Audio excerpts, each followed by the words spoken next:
You demanded my entire team be at the office for the 4th of July. Fine. Enjoy paying for the office party. So this starts on Monday, the 13th. As I receive an email from a VP not over my department, or bad VP, I am told that my team will be required on the 4th. I politely told them that our team was scheduled to stay off and people already have plans. My team is the IT team and, as many of you know, the IT team gets shafted every time it can get shafted by any company. So over the course of the week I let my team know what is happening. I let them know I have been reaching out to higher-ups to fix it. I also tell them that if their plans are ruined, I will make it right at work. Over the course of 3 meetings, it starts to look like things will not go my way. In response, I sent an email to the CEO of the company.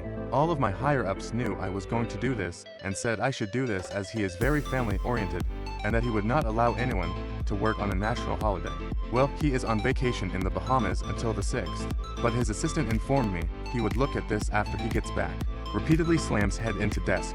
So I tell everyone that it will be work from home, and that we will be setting my cell phone as priority in the call routing, meaning I would get most of the calls. To be honest, I was expecting almost 0 calls, especially since I was asked to send out a notification that IT support would cover the 4th of July. I never sent that email out. A day later, I was given another outrage. I was told in an email that my employees would be required to be at the office, and no one was allowed to work from home. They would be checking the door badge-ins to verify we were at the office. I asked why in an email, and they said that they wanted to make sure no one was playing video games at work. We normally work from home about 2/3 of the week, and video game playing is a normal occurrence at work. So I walked into the person's office. After a very long conversation where she was losing the logic war with me, she told me that it's just IT. You guys don't have lives. No, I am not kidding you. This is exactly what they told me. I reported this to my VP, who said, I will take care of this. It likely won't be until after the 4th. So get creative. I know this man well. We have worked together a long time, and get creative is code for corporate fuckery. I asked the person requiring us to be at the office if they cared if we had an office party. They said no, as long as it did not interfere with the call flow. Even suggested using my new company card to pay for it.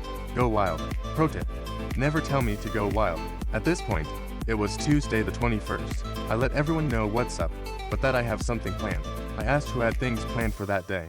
The people told me they were planning to shoot off fireworks with their family, but the rest were planning BBQs with friends. I wrote an email to the VP over my department and the bad VP. I tell them all that I let everyone know. We all were expected to work until 8 p.m. Monday. For the conversation with the bad VP, I will be having an office party as a sort of apology to the guys and gals who got shafted by this decision.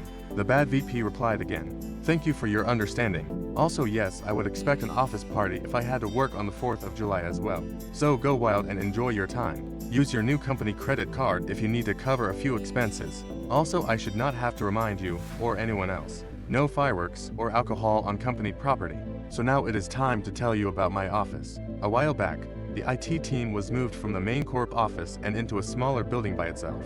It has a nice gaming break room, a decent-sized gym, and a full-on drink bar. Soft drinks, mind you. No alcohol at work. Out back is a big patio that crosses county lines as soon as you cross a small creek.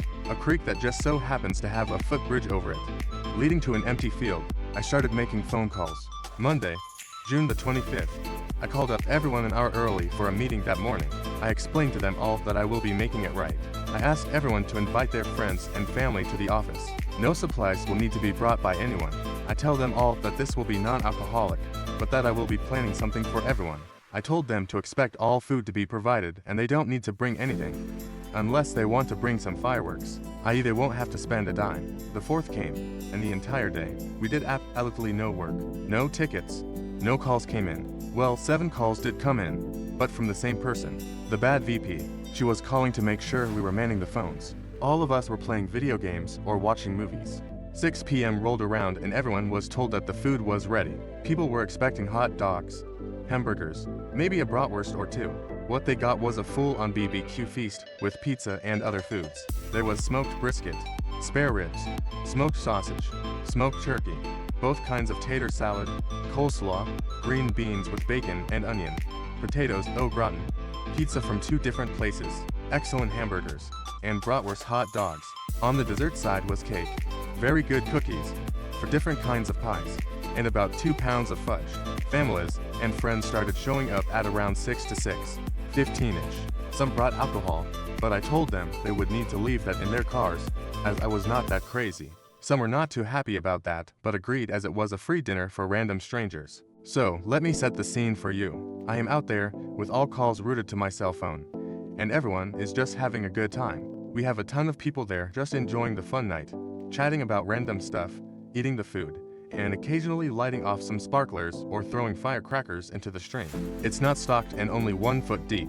My VP, not the bad VP mind you, showed up with his family and brought some water balloons for the kids and man-children. Around 8:30-ish it's getting dark and people want to shoot off more than the simple sparklers and firecrackers we had been using. The VP over the IT depth had everyone cross the footbridge, over county line and off company property mind you, and we set up a big wooden board using it as our launch pad. We fired off what we had for an hour or two, and sort of just hung out for a little while. At around this time people were tired and ready to head home. I told people to take home leftovers, within reason. We all clocked out at 8 and no one left until about 10:30.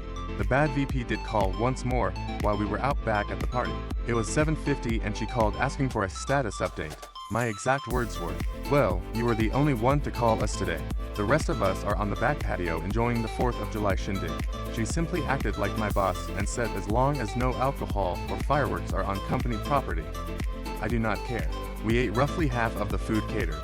The rest was taken home. A small group volunteered to stay behind to clean up, including my VP. We had a funny conversation about how this will make waves with the bosses, but he said he had my back and asked me how much this cost. I just gave him a sideways look, which made him laugh. Tuesday morning, I submitted the expense report to my VP. This email would inevitably make its way over to the bad VP and up the chain to the CIO of the company. It would be a bad idea to give out the exact cost of the party, mind you, but I can tell you that because of this 4th of July party, new rules were put into place. Any expenses of over 4K or more must be approved by the direct supervisor, VP over the department, and the full expense report must be sent to the financial department for review after the fact.